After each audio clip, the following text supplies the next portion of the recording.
لقاء وموعد مع وصايا الفنانين قبل الوفاة، والنهاردة معنا وصايا فنانين من نجوم الزمن الجميل، الفنانة ناهد شريف والفنانة ليلى مراد والفنانة وردة الجزائرية. الفنانة ناهد شريف الشهيرة بأجرأ الأفلام في السبعينات والثمانينات من القرن الماضي. ايه رأيك في البدلة دي؟ مش يعني حلوة؟ مش بطالة. طب مش تقولي ميرسي على المفاجأة دي؟ ميرسي على المفاجأة دي. كده حلو؟ وغمزها ازاي دي؟ اديني بوسة.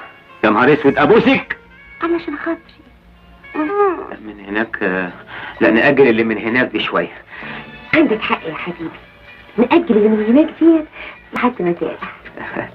ايه؟ تقلع يا حبيبي. اقلع؟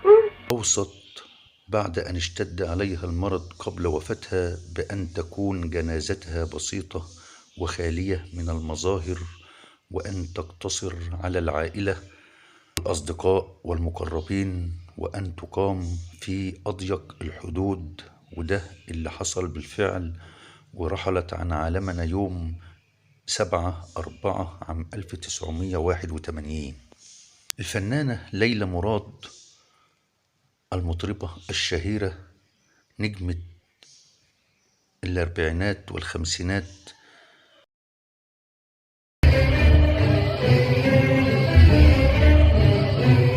انت اللي قدرت تفرحني، وانت اللي عرفت تبكيني، انت اللي قدرت تفرحني، وانت اللي عرفت تبكيني. أوصت عائلتها أن لا ينتشر خبر وفاتها قبل دفنها، كما أوصت بأن يصلى عليها في مسجد السيدة نفيسة، ولا يصلي عليها أحد من الأغراب، وهو ما تم بالفعل. ورحلت عن عالمنا يوم 21/11 عام 1995 عن عمر يناهز 77 عام. الفنانة وردة الجزائرية أوصى بشيء غير تقليدي، حيث طلبت من الكاتب محمود معروف أن يتفرغ لكتابة مسلسل عن قصة حياتها، واشترطت عليه أن تقوم بالبطولة المطربة أنغام أو المطربة أمال ماهر، لأنها كانت شديدة الإعجاب بصوتهم.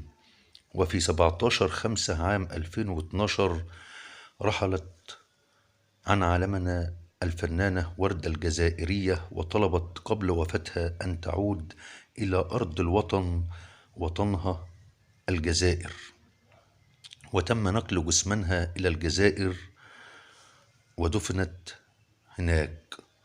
رحم الله موتانا وموتى المسلمين.